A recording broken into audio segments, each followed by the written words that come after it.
Hello, everybody. How's it going? I know I'm a little late on this episode. I've had some people in town. It's just been busy for me. This is not going to be a common occurrence going forward. I usually release on Monday and then Thursday. But I just had some things come in the way. Unfortunately, I do not get paid to do this, so I don't really have to have a schedule. Anyways, just finished work for the day, went for a little run, just took my shower.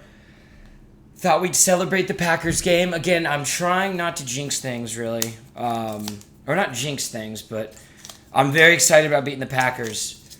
But I'm also very nervous and scared that in typical Vikings fashion, all of this could crash and burn.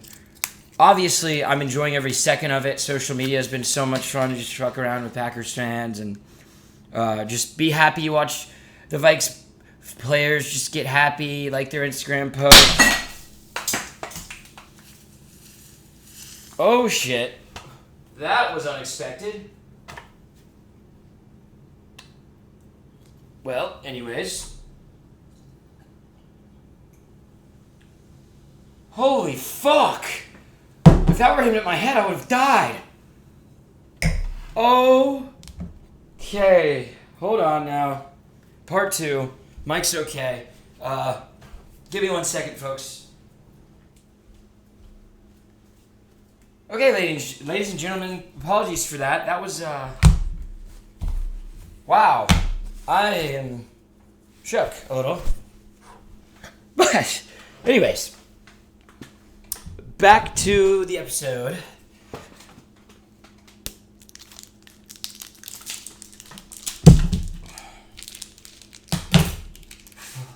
Fuck the Packers. SKOL Vikes. Vikes moved to 4-0. They defeat the Packers 31-29 in Lambeau Field. Sam Darnold, 275 in the air, 3 touchdowns, 1 interception. That was not an interception. That was BS. Jordan Love, 32 for 54. 4 touchdowns to 3 interceptions with 389 in the air. He kind of started cooking at the end of the game, but his decisions led them to lose. Also, it was Vikings versus refs. Aaron Jones almost broke 100 yards in his game back in Lambeau. Sorry, that cheese is going down slow. Aaron Jones, 93 yards on 22 attempts, looked great. You could tell Kevin O'Connell and the Vikings offense were really trying to get him that touchdown. But at the end of the day, the most important thing was the win. And the Vikings went in, punched the Packers in the face. They got punched back in the face, and they responded, and they won the football game. You've got to love it. You got to love what you see. I just need the Vikings to keep this moving. The defense looks great. They bent, but they didn't break, which is all we can really ask for. Jefferson, just another great game. Jordan Addison, though, the true offensive hero outside of Sam Darnold. Jordan Addison with a rush touchdown and a receiving touchdown, and a few great catches on that last drive that really kind of sort of iced the game. We didn't really score on that last drive, but we ran enough clock out to where the Packers had to use all their timeouts and drive all the way down the field, which they did in about 25 seconds, which is a problem we'll talk about later. But the Vikings special teams clutched up when it mattered most. I don't remember who recovered the onside kick, but it was very clutch. So cheers to that. Hold on. Sorry, I had to check something. But great game again by the fellas. Got a little shaky there in the third and fourth quarters. But when it mattered most, the Vikings offense came through, and shout out to Byron Murphy for forcing 2 touchdowns. One was the interception from Jordan Love, and one was the peanut punch. Those really changed the game and never allowed the Packers to get back into it. So, you know what? And that's what makes good defense, you know. In the NFL, like, you're never gonna be a good defense. You're gonna get points scored on you. You're gonna allow games. Where you're gonna lose, whatnot. But what matters most is making plays in big moments, and the Vikings did that on Sunday, and I fucking love it. And it was I'll tell you what, though. That game, my heart was going, oh, fucking 300 beats a second. Like, oh my goodness, but the Vikes prevailed. Shout out Kevin O'Connell. Shout out Brian Flores. Shout out Sam Darnold. Shout out Justin Jefferson. Jordan Addison. Van Ginkel. Jerry Tillery. We could go on and on. Harry Phillips. Aaron fucking Jones. SKOL. But, that's what a good team looks like. But it's 4 games into the season. So I'm not trying to pump the brakes. Again, this is what makes football fun, the mid-season. This is when, as a Vikings fan, you enjoy it. Obviously, Super Bowl, it's great and all. But, the meat of the season right now, I'm going to relax and I'm going to just take it day by day. I'm going to enjoy the Vikings right now. I'm going to enjoy them next week. Speaking of next week, on Sunday, the Vikings travel to London, Tottenham something or another, whatever the hell. I'm not really a huge fan of London games, if you can't tell. To face off against Aaron Rodgers and the New York Football Jets. The Jets coming off a loss to the pitiful Denver Broncos. This game was 9-10. The Jets didn't score a touchdown. So some might think this is kind of a trap game. But I think this is a game the Vikings can build upon. Win another game, hopefully. Go into the bye week 5-0. And then you got a big one against the Lions. Oh, man. In Minnesota. Ah, man. I've bet against the Lions every game this year. And I have hit once. But I've lost more money than I've made.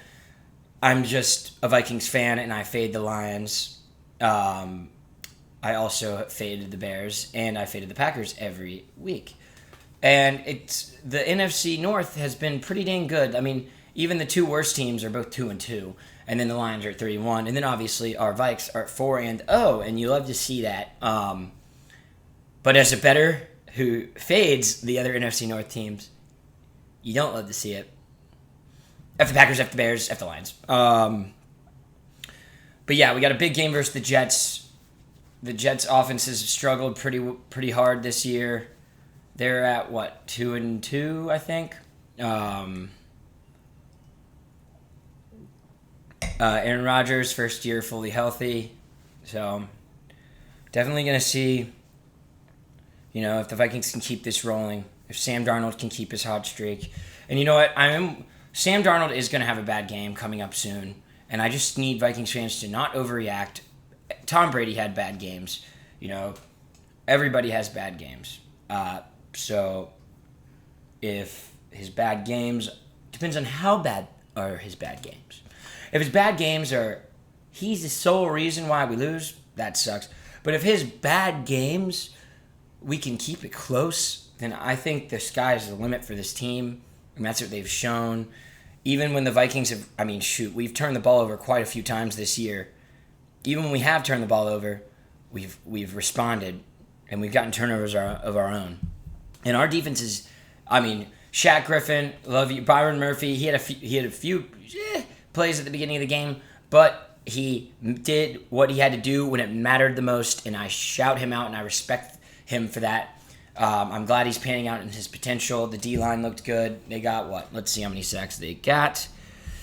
CBS Sports sucks. I'm not going to be able to see it. Anyways, but maybe 3 or 4 sacks.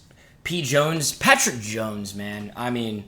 Good Lord. I love to see it. An in-house guy panning out on his potential. Pittsburgh man. You love to see it. He's been just so good. I want him to be good, but I don't want him to be too good where he leaves us for a bigger contract. But, if that does happen, more power to him. He deserves every dime. But it's truly been a pleasure to watch this team so far. And I'm just praying it continues forward. As a Vikings fan, I enjoy the moments, but I brace for the worst. So, for example, the Minneapolis Miracle. That was insane. I had a ball that week. Boom. Sunday hit. 38-7. The stink at the link.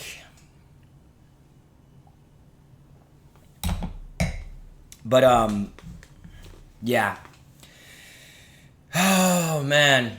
I'm just nervous. Just nervous. Oh, I get to work every day and I just, after my first meeting, I just sit there and I'm like, Sam Darnold, Sam Darnold, Sam Darnold. It's not weird to have another ginger, beautiful man in your head. But maybe it is. I don't care. Fuck the Packers. SKOL Vikes. Vikings are back. My opinion this year, what's really, obviously Darnold's done his part, but our run game has been great. I mean, Aaron Jones, Ty Chandler, that little 1-2 punch has been outstanding in my opinion. And our pass defense has been good outside of a few plays. I know. But for the most part, they're flying around getting picks. They're building off of the pressure that the D-line has been putting on opposing teams. So, and that's fun football to watch. Well, at least it was for a half. I don't even want to talk about the Jalen Naylor muff. I'm sure everybody's harped on that enough. I don't blame him at all. He's the second-string punt returner. That was supposed to be Brandon Powell. Brandon Powell got nailed. I low-key thought Brandon Powell would be out for the next couple of weeks after that hit he took. But you gotta love Brandon Powell. You gotta love Brandon Powell. I fucking love Brandon Powell. If Brandon Powell has one follower in the world, that's me. So I love Brandon Powell. He's one of my favorite Vikings on the team. Just like one of those low-key guys. He does his job. He doesn't drop passes. He's great. I love Brandon Powell, and he's a good punt returner. And it shows that when Jalen Naylor went in and just muffs the hell out of punt, like, and then the ball hits his hands, goes back to the 2. The Packers fucking get it. And then LaFleur has a little meltdown. Whatever. I'm not going to get into it. The Packers can eat their L. I don't even need to rub it in. That's not what I'm here to do. I'm here to glorify the Vikings. I'm not here to shit on the Packers. As much as I do that, but we beat them.